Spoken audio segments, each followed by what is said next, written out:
Welcome to part 2 of From Ableton Move to Full Song. Today's patron shout out goes to Volka Rotro. Sorry if I mispronounced that.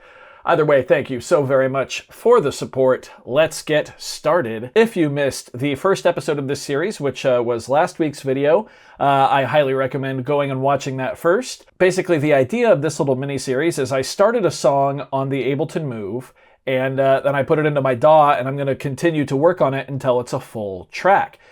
So, like I said, in episode 1, we started on the Move, and then off camera, I simply exported the song into Ableton Live here, and I've already started working on it a bit. In the past, I've shown the whole process, and people get really bored with that, so instead I've already done the work, and this time I'm going to show you what I have done. A little bit about my setup here. It's pretty simple. Right now I don't even have the Move powered on. I just have Ableton Live. I have my Arturia Keylab Essential down here as my keyboard controller. And then I have a Novation Launchpad Mini Mark III for my clip launcher. And that's it. Right now, as you can see, we are in session view. And I've laid out some clips here. So it all started on the Move with this scene right here. And as you can tell, this is completely untouched.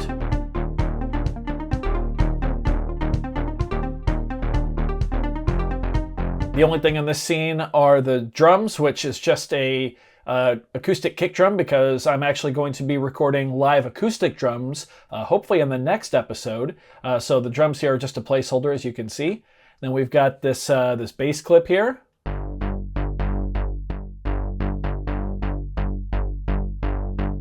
Pretty simple. And then we've got this plucky string.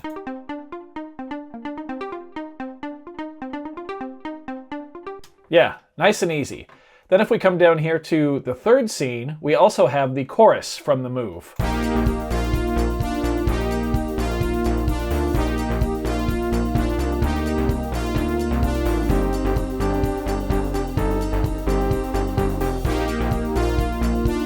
We got a 6-bar chorus, which I thought was really interesting. Now, what I've actually done, though, is in the chorus, I have changed out a couple of the sounds. So I'm actually running a Mini Freak preset for the first 4 bars of the chorus, which is a lovely DX7 style patch. And I'm calling that the chorus call because I'm actually going to treat this like a call and response. So the last 2 bars of the chorus are using a different synth, just using a wavetable preset here, and you'll be able to hear that kick in just a second.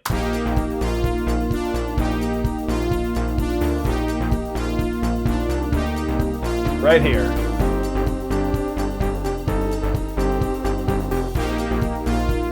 So that's where I'm at for the chorus. So the next thing I did was actually decide that I wanted to have a vocal in the verse. And whenever I work on vocals, what I like to do first is grab a synth to just start playing around with melodic ideas because I'm not a singer. So in that case, I grabbed this synth from Pigments here, and the preset we used is another distorted lead. And you'll hear that in just a second. So I'm going to play the verse and let you hear that melody I came up with. And remember, this is going to be replaced with vocals.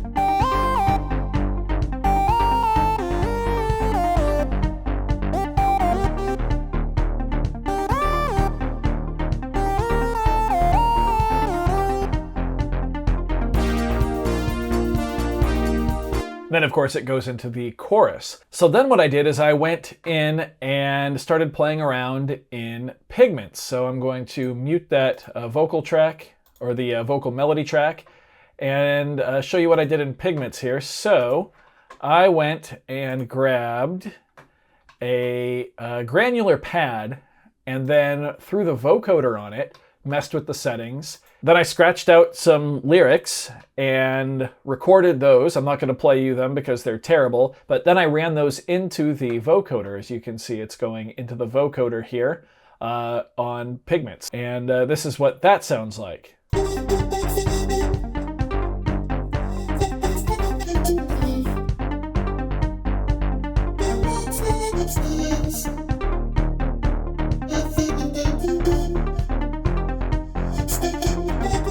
I won't play the whole thing because we're going to listen to it again in just a second.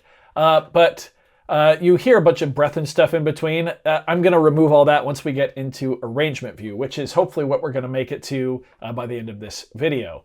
But I wasn't really satisfied with that sound. I wanted to layer it with a bit more of a human element.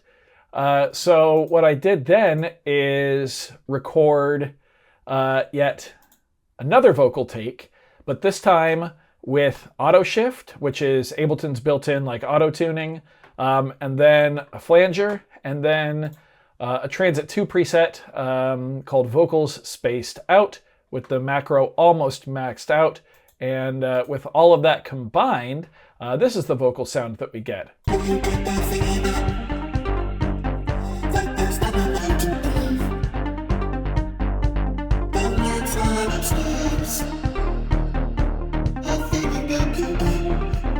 And then I also went in and played with a few of the parameters on the vocoder to get them to sit better together. But I'm quite happy with how that sounds. And that made me think, maybe we don't have lyrics in the verse. Maybe it is just lyrics in the verse, and then the chorus is kind of empty. So I'm guessing we will probably add more onto the chorus as we continue to work on the track. But at that point, I started turning my attention to what I wanted the C section of the song to be. And I decided I wanted to go kind of weird with it. So we were sitting in G minor, and I wanted to have an instrumental section in place of a bridge that went to kind of like a more hyped up place. A lot of the times that I like to hype things up is by first bringing them down. So I went from G minor to this weird little F sharp major, F sharp minor alternating thing that uses the same bass from the Move, the whole track. This is that same Move preset, bounce bass. I told you I loved it in the last episode. But then I went and got these plucky chords from Pigments, and they sound like this. Just nothing crazy, pretty basic. But this is what I was able to come up with for this kind of weird F sharp section.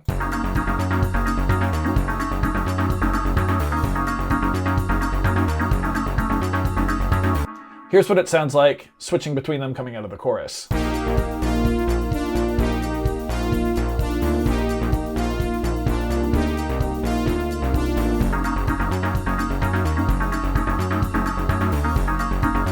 It's such an interesting mood change to go from G minor to F sharp major, and then F sharp minor. Really cool. But I think it works. So we're in F sharp. Then I decided to drop down from F sharp down to D. So 2 whole steps down. And then I decided to drop down from D major 2 more whole steps to B flat, which puts us back in the realm of G minor. B flat major is the relative major of G minor. So those 3 sections together sound like this.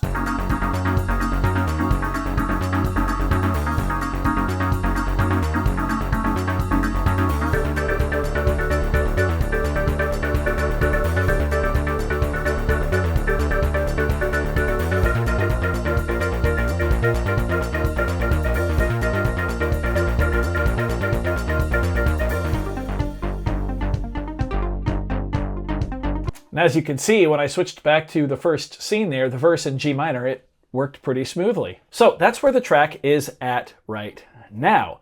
What I wanted to do live in this video, though, was actually record an arrangement into arrangement view. So to do that, I'm going to basically click record and then trigger my scenes as I want them to change, and it will go ahead and automatically record everything into the arranger. That way we can be ready next week to hopefully add the live drums. One thing about me being a drummer, once I sit down at the drum kit and start playing along to this live, I'll start to hear different little bits and pieces that I want in or out. So once I have a drum part dialed in, then we can come back and work more at the computer to kind of expand on those with different melodic ideas and ear candy, things of that nature. But for now, it is time to get the basic arrangement in. So we've already got scene 1 queued up.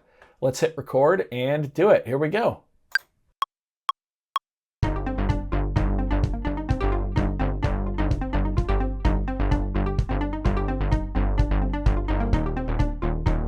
use the launch pad. Why not?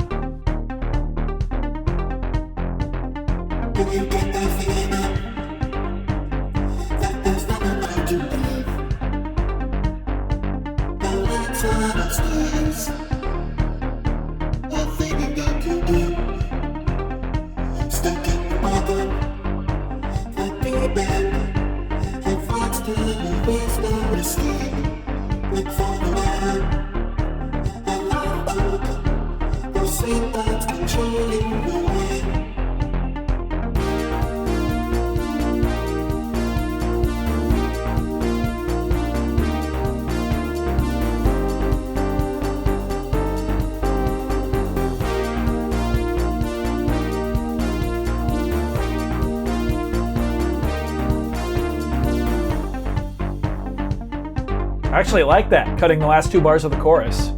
Now we're going to repeat the verse.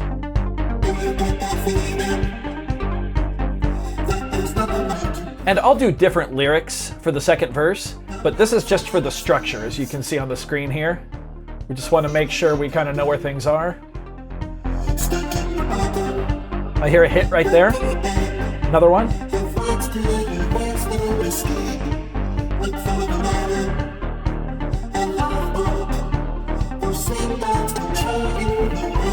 Here's the chorus.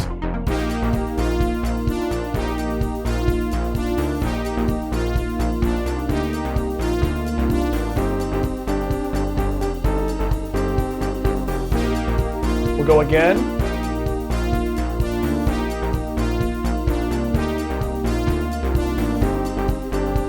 Here's the F sharp.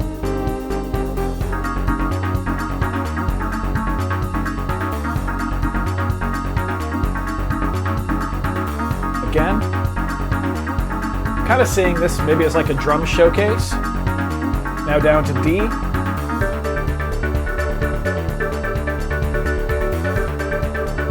Down to B flat.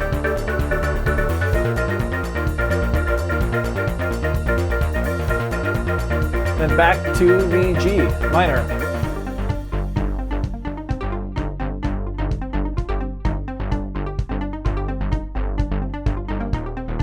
This could be a fade out. We're already almost to 3 minutes, but I think I want to switch to the chorus here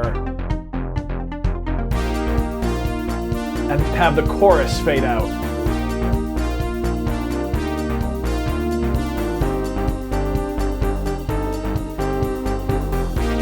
And we're actually going to stop it there, and that's because when we do get down to the chorus, is there a faster way to like enable these, by the way? I'm not really sure. This is still how I always do it, once we're in arrangement view. But once we do get to the chorus here, I know there's a faster way to expand all of those as well. I don't think I want the last 2 bars to repeat or to even show up at all. I think I just want this to be the fade out. So maybe we just duplicate that a couple times, 4 times, sure. And we fade it out, and then we've got a track that's over 3 minutes long, just like that. Pretty happy with this. Obviously, this is not the full track, as is right here. This is just the bare bones arrangement. So we started with kind of the sketch of the song on the move, then we took it into session view, where I mapped out some different sections and different parts. Then I recorded those into the arranger here. Now all of these are unique clips and unique audio, so we're going to be able to craft the song bit by bit as we go through, just going section by section. I won't bore you with the whole process here, but I'm also going to go and add my locators. So we'll put one right here. Intro, okay? Right here, verse 1. This looks like the chorus. Yep. Add locator, chorus. And then we have post-chorus 1. Whoop. Yep, and then right here is verse 2. I guess I will bore you with all of this. There we go. Chorus 2. F sharp interlude. D interlude. Whoop. Whoop. Where's the B flat? Right there. B flat interlude. Verse 3. We're going to call it verse 3, but it's not really a verse. And then we're going to come here and go chorus fade out. There we go. Now we have the different sections of our song labeled, and we can easily jump between them. And just like that, I'm now ready to work on this track with the full drum set. So that's where we're going next week. We're going to go over to my in-laws' place, and we are going to throw down a part on the acoustic drum kit, get that in here. I probably won't mix it yet, but I will at least get it sounding halfway decent so we can sort out the rest of this in the following episode, where we will work on all the little ear candy and all the extra little things like that. And then this track should be ready for release. I'm really enjoying where it's at so far. Hopefully you are as well. I love the F sharp to D to B flat section. I think that's really fun. And it sounds pretty cool. I called it building hype. That probably wasn't the right word, but it's just kind of exciting. You're like, oh, where's it going next? Where's it going next? And the drums will probably ramp up there in intensity as well. So that is where the track is right now. Again, if you missed last week's episode, you can go check and see how we started on the Ableton Move, how we wound up here. Hopefully you're enjoying this. If you are, be sure to leave a like on it. If not, you can always leave a dislike. That's okay too, doesn't hurt my feelings, just makes me try that much harder next time. Either way, be sure to hit that subscribe button, ring that notification bell. Thank you all so very much for being here. Thanks for watching. We'll see you next time. Bye.